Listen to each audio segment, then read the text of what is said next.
तो सभी मित्र बंधु बांधवों को सादर प्रणाम करता हूँ और इन्फिनिटी क्लासेस में आप सब लोगों का स्वागत करते हैं। आज की जो वीडियो है इसमें ओवरव्यू लेके चलेंगे पूरा जो बचा हुआ है सारे सब्जेक्ट का। तो सबसे पहले मैं बता दूं, गोपाल शर्मा जी ने कमेंट किया था वीडियो में और उनका कमेंट सही भी है कि गुरुजी आपने जो है लॉ ऑफ एविडेंस एक्ट कहीं तो 1872 लिख रखा और कहीं लिख दिया है 1882। तो भैया बात यो है कि जो 1882 है 21 जून सन 2014 से प्रभावित है और 1872 में ये जो है बना था। मेन बात यो है, कहने का मतलब जो इस एक्ट की ड्राफ्टिंग हुई थी वो हुई थी 1882 में और जो पार्लियामेंट्री पास हुआ ये 1882 में पास हुआ। तो अब जो ड्राफ्टिंग के हिसाब से जो इसकी डेफिनेशंस वगैरह हैं मेन, तो वे तो दे रखी है 1872 और मेन है 1882 का।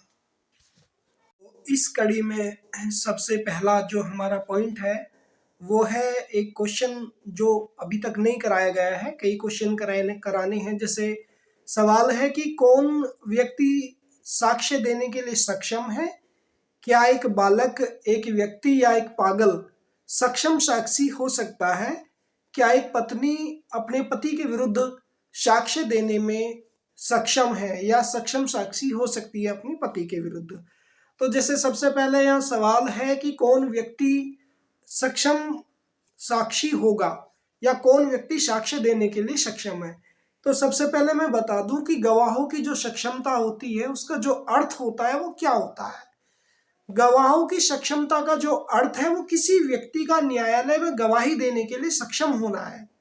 किसी व्यक्ति को सक्षम गवाह माना जा सकता है या नहीं, इसकी कसौटी का एकमात्र आधार ये है कि क्या साक्षी गवाह जो माना जा सकता है वो उन प्रश्नों के उत्तर देने की क्षमता रखता है या नहीं जो पूछे जा रहे हैं, यानी कि उन प्रश्नों का युक्त उत्तर दे सकता है या नहीं, तो वो होता है हमारा सक्षम साक्षी। तो ये हमने अभी पढ़ा सक्षम साक्षी के बारे में। सक्षम साक्षी यानी कि कॉम्पिटेंट विटनेस, जो व्यक्ति प्रश्नों के उत्तर युक्त रूप से दे सकता है वो होता है हमारा सक्षम साक्षी। अब बात करते हैं दोस्तों सक्षमता और बाध्यता में अंतर। सक्षमता क्या होती है और बाध्यता क्या होती है? एक साक्षी सक्षम हो सकता है लेकिन उस साक्षी को बाध्य नहीं किया जा सकता। कई सारी चीजें आपने देखी होंगी, इससे पहले भी वीडियोस में हम क्लियर कर चुके हैं। जैसे भारतीय राजदूत को किसी भी, वो सक्षम साक्षी हो सकता है लेकिन किसी भी न्यायालय में उसे गवाही देने के लिए बाध्य नहीं किया जा सकता। भारत के राष्ट्रपति को कहीं पर गवाही देने के लिए बाध्य नहीं किया जा सकता, या वो जो लोक कार्य के लिए या लोक अधिकारी हैं उनको किसी भी कोर्ट में गवाही के लिए बाध्य नहीं किया जा सकता, हालांकि वो सक्षम साक्षी हो सकते हैं। तो ये आपने समझा कि सक्षम साक्षी क्या होता है और सक्षमता और बाध्यता में अंतर क्या होता है।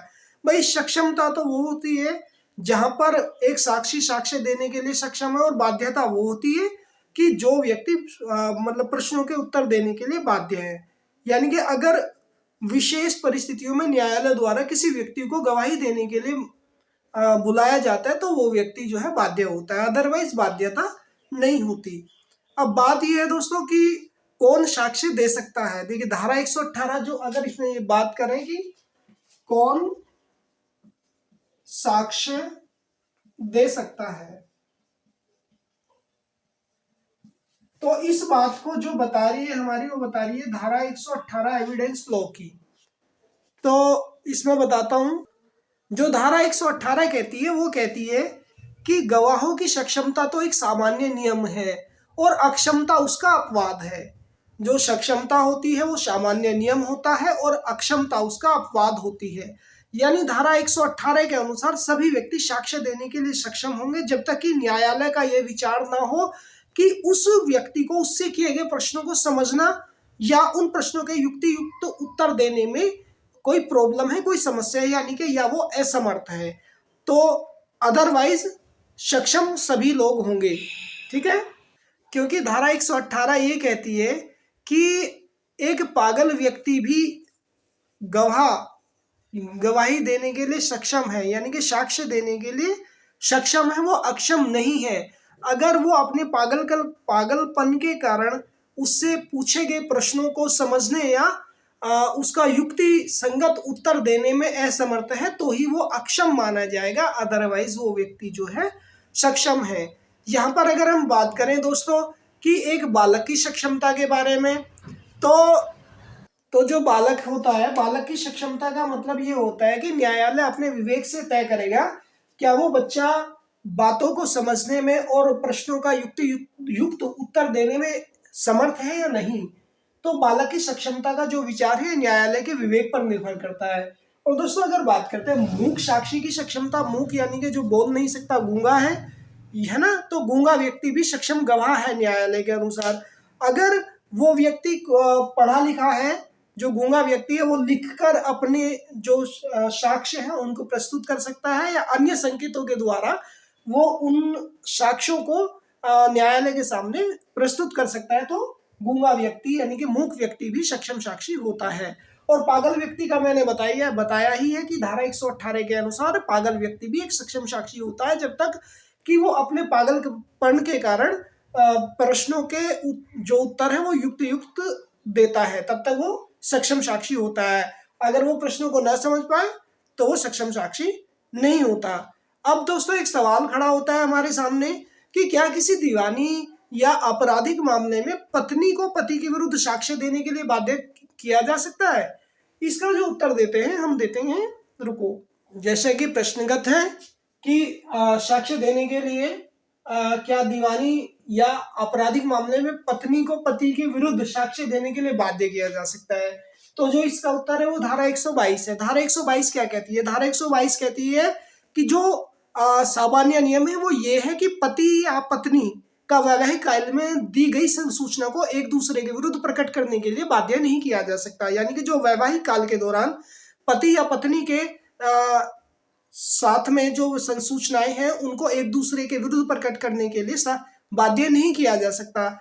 ऐसी संसूचनाओं को या ऐसी सूचनाओं को जो वैवाहिक काल के दौरान प्रदान की गई हैं न्यायालय के अंतर्गत प्रमाणित करने से रोक दिया जाएगा।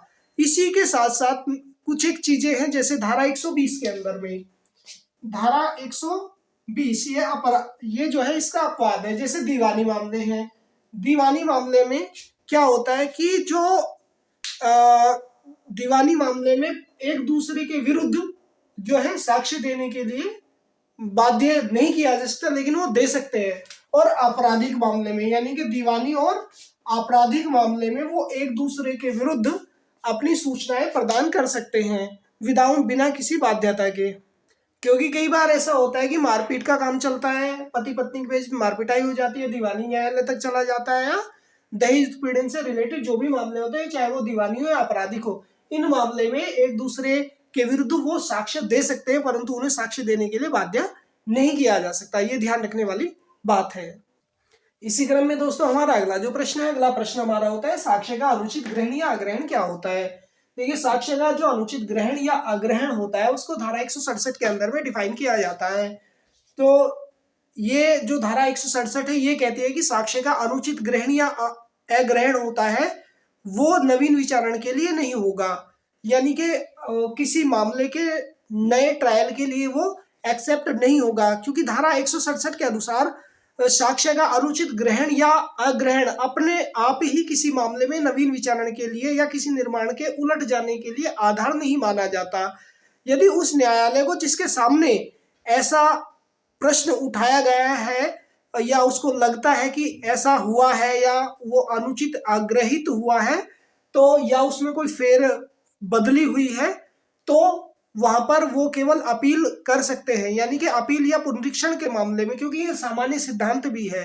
सामान्य सिद्धांत ये है कि जो साक्ष्य का अनुचित ग्रहण का मतलब, अगर कोई साक्ष्य किसी वाद के समय में वो लेना चाहिए था, अगर उस साक्ष्य को लेने से किसी वाद की कहानी पलट जाती है तो ही वो ग्रहण किया जा सकता है। अगर माननीय न्यायालय को लगता है कि साक्ष्य को ग्रहण करने से वाद पर या वाद के जो फैसले होते हैं उस पर कोई फर्क नहीं पड़ने वाला होता है, तो उस पक्ष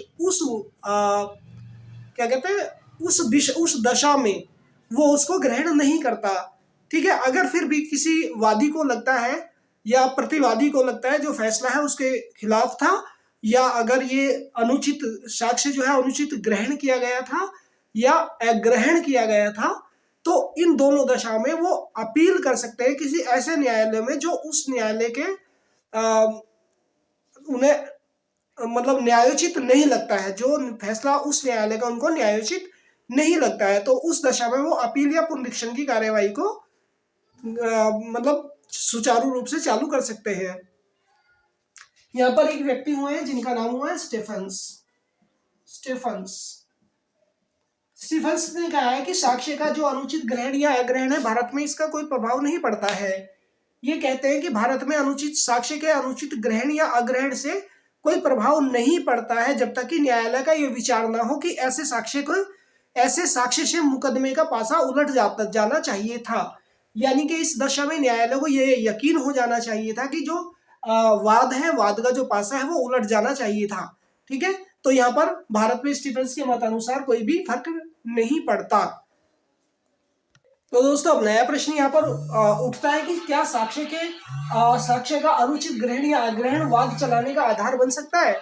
तो इस दशा में हम लोग जो बात करेंगे, इस दशा में हम ये बताना चाहेंगे कि जो साक्ष्य का अनुचित ग्रहण या अग्रहण है, अगर मामले की जो परिस्थितियां हैं उनको उलटने का कार्य करता है या परीक्षण के लिए नया आधार बनता है, तो उस दशा में ये क्या करेगा कि ग्रहण किया जा सकता है या वाद चलाने का आधार बन सकता है, बशर्ते जिसमें अनुचित साक्ष्य ग्रहण कर लिया गया है, जिस वाद में अनुचित साक्ष्य ग्रहण कर लिया गया है और विनिश्चय को न्याय संगत बनाने के लिए अनुचित साक्ष्य के अलावा और पर्याप्त साक्ष्य नहीं था।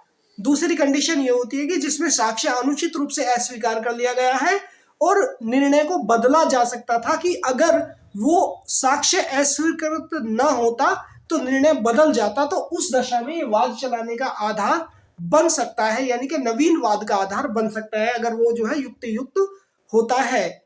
ठीक है दोस्तों, हमारा अगला जो प्रश्न है, अगला प्रश्न होता है हमारा, किसी दस्तावेज की अंतर्वस्तु के स्पष्टीकरण के लिए क्या मौखिक साक्ष्य दिया जा सकता है, यदि हाँ तो किन परिस्थितियों में। या एक और प्रश्न यहाँ पर बनता है, किन परिस्थितियों में एक लेखबद्ध करार के साबित हो जाने पर उसके निबंधनों का खंडन या फेरबदल करने के लिए मौखिक साक्ष्य प्रस्तुत किया जा सकता है।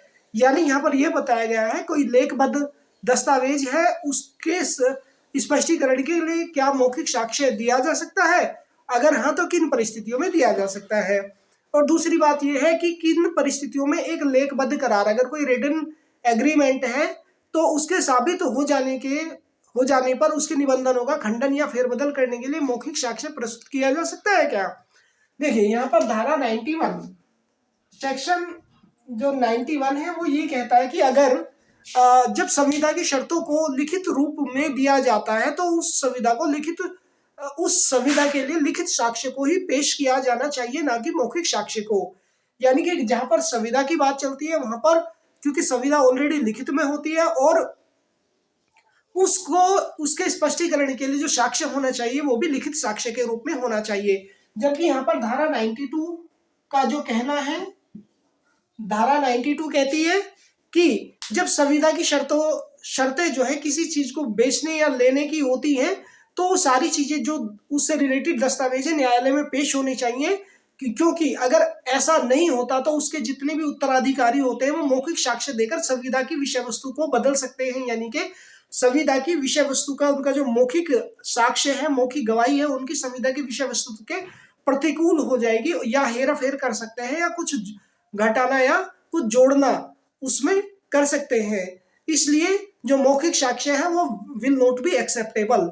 बट अब हम करते हैं सामान्य नियम, जैसा कि धारा 91 और 92 दस्तावेजी साक्ष्य मौखिक साक्ष्य के बहिष्कार से संबंधित है, क्योंकि जो धारा 91 और 92 है वो दस्तावेजी साक्ष्य द्वारा मौखिक साक्ष्य के बहिष्कार से संबंधित है। यानी कि धारा 91 और धारा 92 मौखिक साक्ष्य का बहिष्कार करती हैं। ठीक है, इन धाराओं के संबंध में कुछ एक चीजें हैं, जैसे कि सामान्य नियम की नीति है, और इसका जो सिद्धांत है, सिद्धांत का एक प्रश्न भी यहाँ पर बनता है।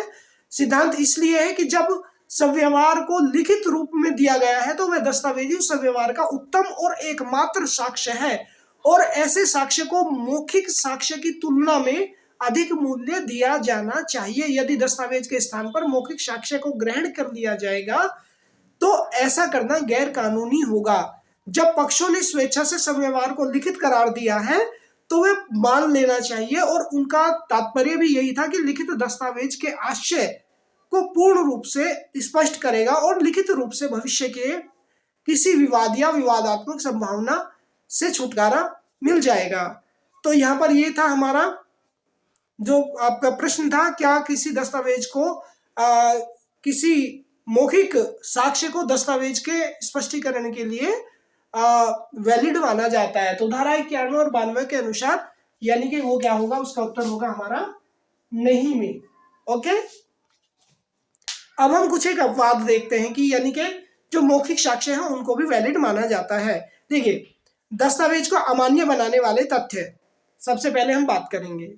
जब कभी पहली बात ये हमने लिखी है यहाँ पे, दस्तावेज को अमान्य बनाने वाले तथ्य, तो इसमें समझ लेने वाली एक बात ये आती है कि जब कभी दस्तावेज को अमान्य बनाया जा सकता हो वहां पर उसे प्रमाणित किया जा सकता है, या कोई व्यक्ति साक्ष्य दे सकता है कि लिखित करार अवैधानिक है या प्रतिफलहीन है या कपटपूर्वक किया गया है। यानी कि या मतलब कोई व्यक्ति अगर गवाही दे सकता है कि इस मेरे समक्ष ऐसी चीजें हुई हैं जो ये इन्होंने इसको शराब पिलाकर या नशे में या कुछ भी करके ये काम इनको कराया है। तो ये जो है धारा 91 और 92 का अपवाद है, ये है अपवाद। ये जो मैंने लिखा है दस्तावेज को अमान्य बनाने वाले तथ्य, अगर दस्तावेज को अमान्य बनाते हैं तो वहां पर किसी व्यक्ति द्वारा मौखिक गवाही के रूप में उसको स्पष्टीकरण किया जा सकता है। तो दोस्तों, अगला जो हमारा पॉइंट है, किसी पृथक मौखिक करार का अस्तित्व। जहां पर जिस किसी विषय के संबंध में दस्तावेज मौन होता है वहां पर दस्तावेज के अंतर वस्तु को प्रमाणित कराने के लिए मौखिक साक्ष्य जो दस्तावेजी शर्तों के प्रतिकूल है वो भी दिया जा सकता है। जो दस्तावेजी शर्तों के खिलाफ है वो दिया जा सकता है, यानी कि मौखिक साक्ष्य यहाँ पर दिया जा सकता है। और तीसरी बात होती है दोस्तों, पूर्ववर्ती शर्तों के रूप में मौखिक करार। अगर कहीं ऐसा होता है किसी वाद में कोई पूर्ववर्ती मौखिक करार लगाया गया हो, वहां ऐसा करार मौखिक साक्ष्य के द्वारा प्रमाणित किया जा सकता है। जहां पर मौखिक करार दिया गया हो वहां पर मौखिक करार दिया जा सकता है। जैसे आपने किसी से 500 रुपए ले लिए और किसी के सामने लिए और वो देने से इनकार करता है, तो वो व्यक्ति मौखिक रूप से कह सकता है हाँ मेरे समक्ष इसको दिए गए हैं। तो ये कुछ एक चीजें थी, इनमें और भी चीजें हैं, जैसे किसी संविदा अनुदान या संपत्ति के निपटारे को खंडित या परिवर्तित करने के लिए या किसी पृथक पश्चातवर्ती मौखिक करार के अस्तित्व को सिद्ध करने के लिए मौखिक करार या मौखिक साक्ष्य को दिया जा सकता है। ठीक है, या कोई प्रथा से रिलेटेड कोई प्रश्न है, कस्टम्स से रिलेटेड कोई प्रश्न है, वहां पर भी मौखिक करार मौखिक साक्ष्य दिया जा सकता है।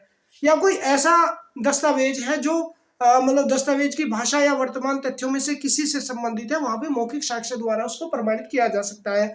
यानी कि यहाँ पर कैसे प्रमाणित किया जा सकता है कि एक व्यक्ति प्रस्तुत साक्ष्यों पर अपने हस्ताक्षर से मना करता है तो उसके साक्ष्यों को मिलाया जा सकता है, या किसी मौखिक जो साक्षी है उसकी साक्ष्य से उसको प्रमाणित किया जा सकता है। वो बताएगा कि मेरे समक्ष हस्ताक्षर किए गए हैं। ठीक है, इसी क्रम को आगे बढ़ाते हुए दोस्तों हम बात करेंगे अनुश्रुत साक्ष्यों के बारे में। यानी कि ये हो गया अनुश्रुत साक्ष्य। अनुश्रुत साक्ष्य का मतलब होता है जो सुनी सुनाई बात होती है उस पर कोई बात कहना, सुनी सुनाई बात पर अपने विचार रखना, कोई बात कहना।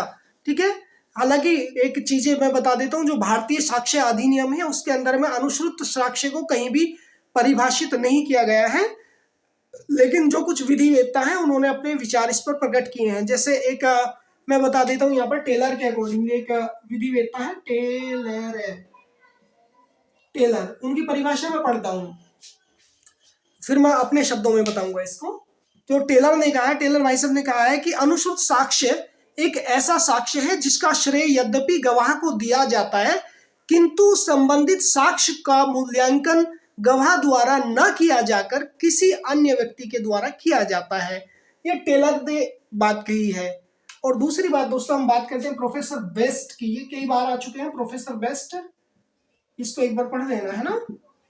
तो जो प्रोफेसर बेस्ट है उन्होंने कहा कि अनुश्रुत साक्ष्य एक ऐसा साक्ष्य है जिसकी गवाह रिपोर्ट मात्र ही देता है। गवाह मतलब रिपोर्ट ही देता है और वह घटना का प्रत्यक्षदर्शी नहीं होता, बल्कि वह किसी तीसरे व्यक्ति के माध्यम से जानकारी प्रदान कराता है। कहने का मतलब, कोई वाद चल रहा है, ए व्यक्ति ने ए बी सी ये 3 लोग होते हैं, यहाँ पर बी का मर्डर हो जाता है, ठीक है। अभी ये पता नहीं है कि बी का मर्डर किसने किया है, ठीक है। और जबकि बी का मर्डर जो है सी ने किया होता है, सी ने अटेम्प्ट किया होता है मर्डर। अब ए ने बी के मर्डर के विषय में किसी डी व्यक्ति से सुना कि, या ए ने सुना सी डी से कह रहा था कि मैंने बी का मर्डर कर दिया है। यानी कि ए ने किससे सुना? डी से। किसके विषय में सुना? बी के विषय में। बात कौन कर रहा था? सी कर रहा था। तो कहने का मतलब यहाँ पे क्या हुआ, ये अनुश्रुत साक्ष्य हो गया, यानी कि इसने बातें सुनी, सुनकर इसने बात बताई। तो अनुश्रुत साक्ष्य ये जो है साक्ष्य के रूप में गवाही दे सकता है। ये कहेगा कि मैंने इस डी को ये कहते हुए सुना कि सी ने बी का मर्डर, तो सी ने बी का मर्डर कर दिया है। तो यहाँ पर जो साक्ष्य की जो बात है, पहला व्यक्ति तो ये है, दूसरे व्यक्ति के बारे में बात हो रही, तीसरा व्यक्ति जो है जिसका डायरेक्ट कम्युनिकेशन हुआ है विद सी, ये इसको वेरीफाई करेगा कि क्या हकीकत में ऐसा है। तो अनुश्रुत साक्ष्य यानी कि क्या होता है कि जो तीसरे व्यक्ति के माध्यम से तथ्यों की जानकारी प्राप्त होती है। प्रथम व्यक्ति को दूसरे व्यक्ति, मतलब एक व्यक्ति को दूसरे व्यक्ति से तीसरे व्यक्ति के माध्यम से जानकारी को प्राप्त होती है, यानी कि इसके साक्ष्य की वैलिडेशन के लिए या इसकी पुष्टि के लिए ये कौन है? डी जिम्मेदार है। तो ये हमारा दोस्तों अनुश्रुत साक्ष्य होता है, ठीक है। अनुश्रुत साक्ष्य मौखिक या लिखित दोनों प्रकार का हो सकता है। यहाँ पर आपको ध्यान देने वाली बात यह है, जो अनुश्रुत साक्ष्य है ये कैसा हो सकता है? मौखिक या लिखित। कैसे हो सकता है बताते हैं। जैसे यहाँ वाली ये घटना हुई है इसके मर्डर के विषय में, तो यहाँ पर ये जो साक्ष्य है ये कौन सा साक्ष्य हुआ? ये हुआ दोस्तों हमारा मौखिक साक्ष्य, ठीक है। अब जहां पर पुलिस के द्वारा कोई एफआईआर वगैरह 164 सीआरपीसी के अंदर में दर्ज की जाती है, वो भी सुनकर ही दर्ज की जाती है। जो पुलिस की केस डायरी होती है, केस हिस्ट्री होती है, वो लिखित होती है, यानी कि सीआरपीसी 161 होता है के अकॉर्डिंग, और ये क्या होता है? पुलिस द्वारा, क्योंकि पुलिस भी सुनकर ही अपने जो चीजें हैं उनको डायरी में लिखती है, हिस्ट्री वगैरह, ठीक है। 161 163 के जो होते हैं। अब हम बात करेंगे दोस्तों अनुश्रुत साक्ष्य की ग्राह्यता के कारण। क्या अनुश्रुत साक्ष्य एडमिसिबल किए जा सकते हैं कोर्ट के अंदर? देखिए, अनुश्रुत साक्ष्य किन्हीं परिस्थितियों में कोर्ट के अंदर में एडमिसिबल किए जा सकते हैं, ठीक है। तो जैसे हम इसकी ग्राह्यता के बारे में बात कर रहे थे अनुश्रुत साक्ष्य की, तो देखिए सबसे पहली बात तो जो साधारण नियम होता है वो ये होता है कि अनुश्रुत साक्ष्य कोई साक्ष्य है ही नहीं, इसलिए क्योंकि ना तो ये सुसंगत है और ना ही ये ग्रहण किया जा सकता है। लेकिन कुछ अपवादित परिस्थितियां हैं जिनमें इनको ग्रहण किया जा सकता है। कौन कौन सी अपवादित परिस्थितियां हैं? जैसे मान के चलो कि वे कथन जो संबंधित तथ्य हैं, संबंधित तथ्य यानी कि रिलेवेंट फैक्ट जो होते हैं वो कौन से होते हैं? जैसे एक व्यक्ति जो रोड पर पड़ा है और वो घायल है और वो चिल्ला रहा है कि मुझे बी ने मारा है, मुझे बी ने मारा है। तो एक व्यक्ति ने जो सुना कि वो कह रहा था कि उसको बी ने मारा है और वहीं पर उसकी मृत्यु हो जाती है, तो इस स्थिति में उसका जो कथन है और वो अनुश्रुत है तो ये जो है एडमिसिबल माना जाएगा, क्योंकि उसने जो अपने कथन स्टेटमेंट दिया है तो ये एडमिसिबल हो जाता है। क्योंकि कई बार आपने देखा होगा कि पुलिस जो है हॉस्पिटल में जाकर के बयान लेती है, वो भी एक तरीके से अनुश्रुत साक्ष्य ही होता है, लेकिन वो भी एडमिसिबल होता है। तो यहाँ पर एडमिसिबिलिटी का जो मतलब है कि ये अपवाद है अनुश्रुत साक्ष्य के, ये एक्सेप्ट किए जा सकते हैं। ये माना जाता है कि मरता हुआ आदमी कभी भी झूठ नहीं बोलता, ठीक है। और जहां तक बात करते हैं दोस्तों स्वीकृतियां और संस्वीकृतियां, यानी कि एडमिशन और कन्फेशन के बारे में, जो धारा 18 से 24 तक के अंतर्गत प्रयुक्त किए जाते हैं, उसमें सामान्य नियम के अपवाद भी हैं जो उससे पहले हम ऑलरेडी डिस्कस कर चुके हैं, ठीक है। और इसमें एक बात और है, क्योंकि कोई भी व्यक्ति आमतौर पर ऐसी बात नहीं कहेगा कि वो उसको खुद ही फंसा दे, इसलिए जो स्वीकृति या स्वीकृति है वो स्वेच्छा से होनी चाहिए। तो मैंने यहाँ पर ये बताया है। तो दोस्तों अभी तक मैंने आपको एक तो बताया तथ्य से संबंधित बताया, एक स्वीकृति और संस्वीकृति के बारे में बताया कि ये स्वेच्छा से की जानी चाहिए, ना कि किसी अंडर प्रेशर की जानी चाहिए। और तीसरी बात जो हम साफ करने वाले हैं, तीसरी बात है वे कथन जिन्हें साक्ष्य के लिए बुलाया नहीं जा सकता। वो कौन लोग हैं जिन्हें साक्ष्य के लिए नहीं बुलाया जा सकता? केवल वे चीजें हैं जिन्हें साक्ष्यों के लिए नहीं बुलाया जाता। जैसे मृत्युकालिक कथनों में उन चीजों को प्रकट किया जा सकता है, यानी कि एक व्यक्ति जो मर गया है उसको साक्षी के रूप में कैसे बुलाएंगे, ठीक है। एक व्यक्ति जो मिल नहीं सकता उसको कैसे बुलाएंगे। तो वहां पर जो अनुश्रुतियां हैं, जो अनुश्रुत साक्ष्य हैं, वही जो है कार्य करते हैं, उनको एडमिसिबल किया जा सकता है। और चौथी बात दोस्तों मैं बता दूं आपको, चौथी बात में बताया गया है कि लेखा बहियां और लोक अभिलेखों की प्रविष्टियां। लेखा बहियां यानी कि जो अकाउंटेंसी होती है, अकाउंट्स होते हैं, और जो पब्लिक डॉक्यूमेंट्स होते हैं, पब्लिक अकाउंट होते हैं, उनकी जो एंट्रीज होती हैं उनके बारे में यहाँ पर हम लोग बात कर रहे हैं।